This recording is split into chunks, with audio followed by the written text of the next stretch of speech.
Hello everyone. चलिए इस video में हम कुछ कॉमन चीज़ें सीखने जा रहे हैं, ठीक है, रिलेटेड केमिकल इक्वेशन से।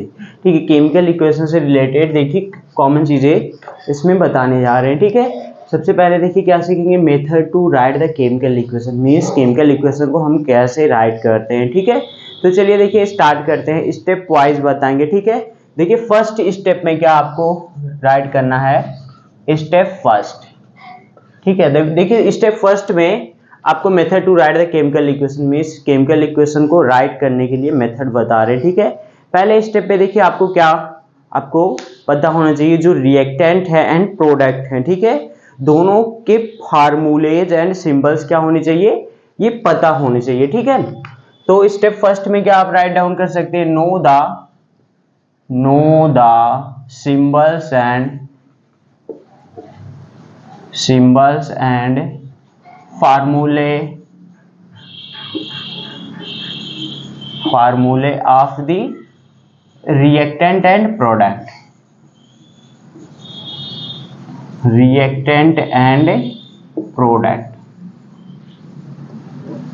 ठीक है। सबसे पहले तो आपको जो रिएक्टेंट होता है और प्रोडक्ट होते हैं, ठीक है, उनके सिंबल्स या फिर फार्मूले उसको आपको पता होने चाहिए, ठीक है। सेकेंड स्टेप पे देखिए आपको क्या पता होना चाहिए, ठीक है। इन स्टेप सेकेंड देखिए जो डाई एटॉमिक गैसेस होती है, ठीक है, इसको आप ऐसे राइट डाउन करिए, जैसे हाइड्रोजन हो गया, ऑक्सीजन हो गया, ठीक है, नाइट्रोजन हो गया, ठीक, क्लोरीन हो गया, ब्रोमीन हो गया, ओके। तो ये सब क्या है, हमारी डाई एटॉमिक गैसेस है। तो इसको हम क्या करते हैं, इस फॉर्म में राइट डाउन करते हैं। Why? Because they are diatomic gases, diatomic gases, ठीक है। एंड स्टेप थर्ड में देखिए ये सब सिंपली ये जनरल चीजें बता रहे हैं, ठीक है, इस वीडियो में। एंड थर्ड में जो हमारे मोनो एटॉमिक एलिमेंट होते हैं, व्हाट, मोनो एटॉमिक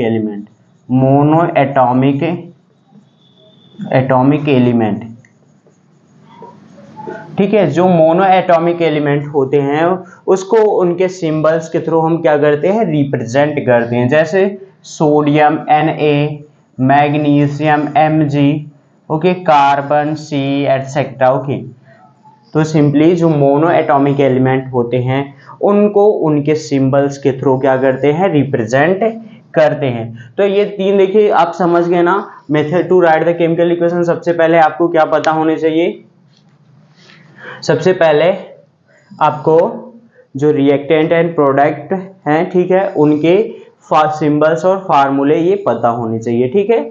दूसरे स्टेप पे जो हमारी डाई एटॉमिक गैसेस होती है उसको इसके फॉर्म में, मॉलिक्यूल के फॉर्म में आप राइट डाउन करेंगे, ठीक है। एंड थर्ड स्टेप में जो मोनो एटॉमिक एलिमेंट होते हैं उनको उनके सिंबल के थ्रू रिप्रेजेंट करेंगे, ठीक है। तो ये था मेथड, ठीक है, केमिकल इक्वेशन को राइट डाउन करने का, ठीक है। अब देखते हैं राइटिंग एक skeletal chemical equation, writing a skeletal chemical equation. देखिए इतना आपको पता हो गया, अब क्या राइट करेंगे, राइटिंग अ स्केलेटल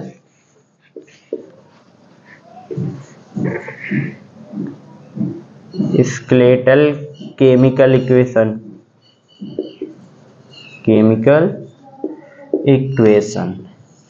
देखिए क्या है, writing a skeletal chemical equation. अब इसको देखिए कैसे हम राइट करते हैं, इसमें भी देखिए सिंपली हम शॉर्टकट बता रहे हैं, ठीक है, शॉर्टकट मेथड ही बताएंगे इसमें। देखिए हम जानते हैं जो रिएक्टेंट होता है, we know that reactant and product ना, तो रिएक्टेंट जो होते हैं हम किस साइड इसको राइट डाउन करते हैं, left hand side. In step first में हम क्या कर सकते हैं, स्टेप फर्स्ट में आप कह सकते हैं जो रिएक्टेंट होता है, रिएक्टेंट को हम left hand side right down करते हैं, एंड जो प्रोडक्ट होता है, प्रोडक्ट को हम राइट साइड करते हैं, ठीक है। तो इसको हम क्या कह सकते हैं, लेफ्ट हैंड साइड रिएक्टेंट होता है एंड राइट हैंड साइड क्या होता है, ये प्रोडक्ट होता है, ठीक है। एंड बीच में क्या होते हैं, ये एरो का ये हम डायरेक्शन देते हैं, मीन्स जिस तरफ प्रोडक्ट फॉर्म होता है वो डायरेक्शन ये इसी तरफ देते हैं, ठीक है। पहले स्टेप में ये करेंगे, ठीक है।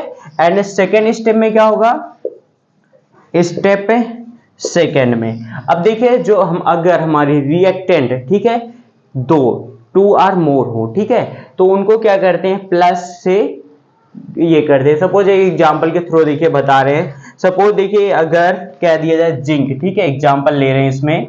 अगर इसमें देखिए क्या इसमें सिंपली इसका बता रहे हैं स्टेप 2 में, अगर देखिए रिएक्टेंट क्या हो 2 या 2 से अधिक हो 2 और मोर हो तो उनको क्या करते हैं, उनको प्लस से क्या करते हैं अलग करते हैं। जैसे एग्जांपल्स के लिए देखिए ये Zn प्लस HCl, देखिए यहाँ पे क्या है 2 रिएक्टेंट है, one is Zn and second one HCl। तो इन दोनों को सेपरेट किससे करेंगे हम, प्लस से ये सेपरेट करेंगे। तो देखिए क्या फॉर्म होगा यहाँ पे ZnCl2 प्लस H2। अब देखिए ये प्रोडक्ट की साइड में भी क्या मिल रहा है हमको, 2 प्रोडक्ट मिल रहा है तो दोनों को हम प्लस से क्या करेंगे सेपरेट करेंगे। ठीक है तो इतना देखिए ये समझ गए ना, बट ये बैलेंस नहीं है ठीक है। तो यहाँ पे आप 2 से मल्टीप्लाई कर देंगे तो ये क्या हो जाएगा, बैलेंस हो जाएगा।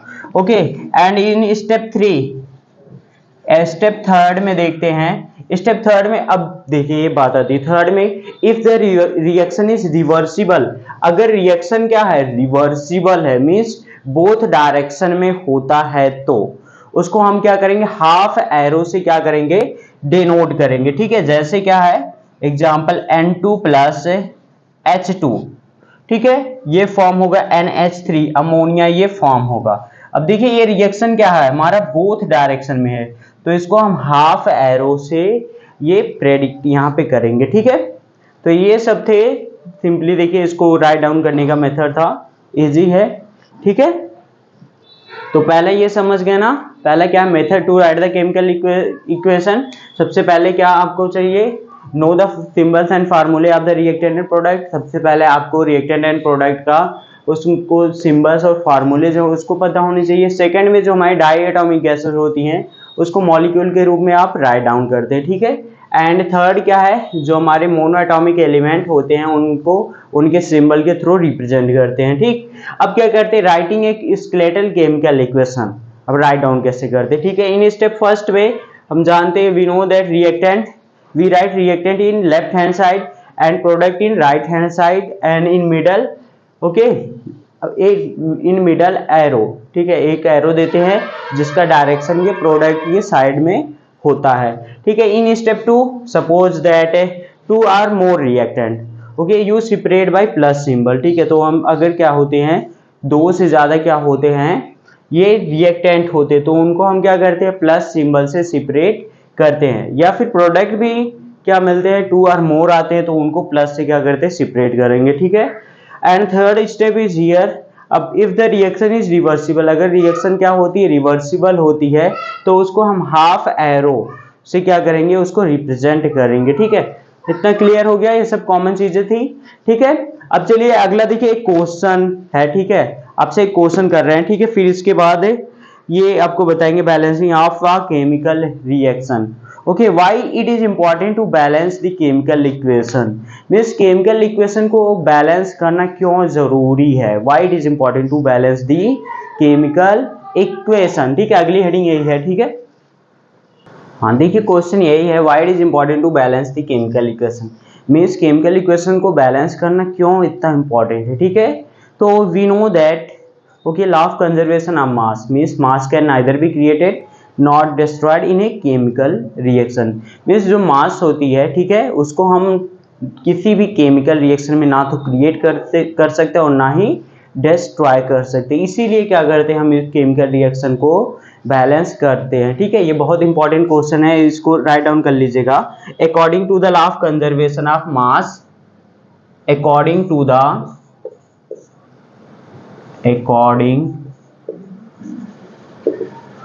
according to the law of conservation of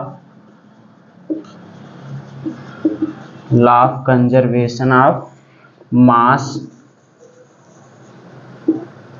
matter can or mass, you can write down matter or mass. okay matter can neither be created be created nor destroyed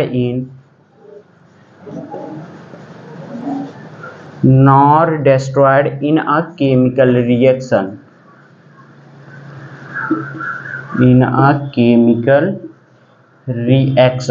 Okay, this means that the total mass of all the reactant must be equal to the total mass of the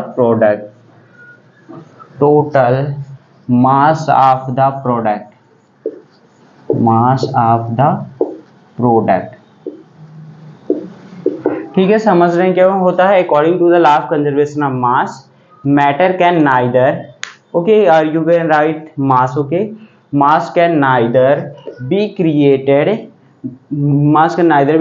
not destroyed in a chemical reaction. Okay, this means that the total mass of all the reactant must be equal to the total mass of the product.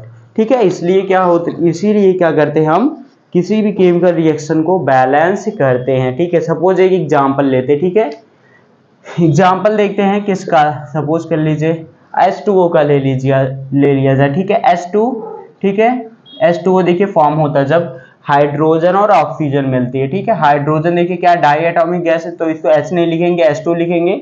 Oxygen है, ठीक है, ये भी die atomic gas है, ये लिखेंगे H2. ये form होता है H2O. ठीक है, अब देखिए सबसे पहले चेक करते हैं हम. यहाँ पे देखिए हाइड्रोजन कितना है, यहाँ पे 2 ग्राम है. ठीक है, एंड ऑक्सीजन, ठीक है, यू नो ऑक्सीजन ना, ऑक्सीजन से atomic mass is 16. okay, 2 oxygen means 32 gram oxygen. Okay, here is H2O.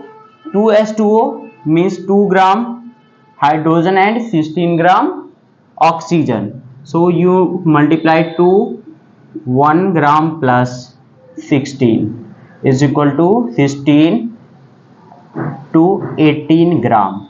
18 gram water here na. So here is not balance. Suppose you add this 2 and 32, here is 34 gram and here is 18 gram.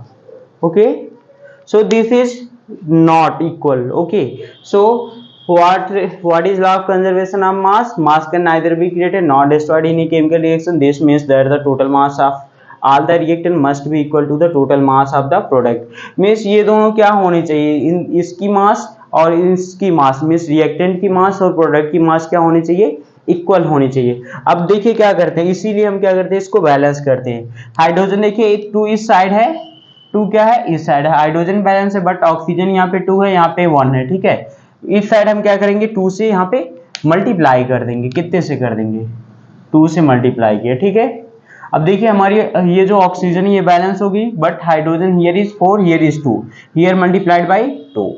ठीक है, 2 से कर दिया. अब देखिए क्या हो गया यहाँ पे, अब चेक करते हैं. यहाँ पे देखिए 2 2 जा 4 हो गया, तो ये क्या हो जाएगी, 4 ग्राम हाइड्रोजन हो जाएगी. ठीक है, you know atomic mass of hydrogen is 1, so here 4 hydrogen, so 4 into 1 is equal to 4 आएगा. एंड यहाँ पे देखिए 32 है. ठीक है, ये तो इतना ही हो जाएगा. अब यहाँ पे देखिए क्या है, ये मल्टीप्लाई कर रहा है 2 से, आप सिंपली यहाँ पे क्या कर दीजिए, मल्टीप्लाई कर दीजिए. 18 2 जा 36 ग्राम आएगा.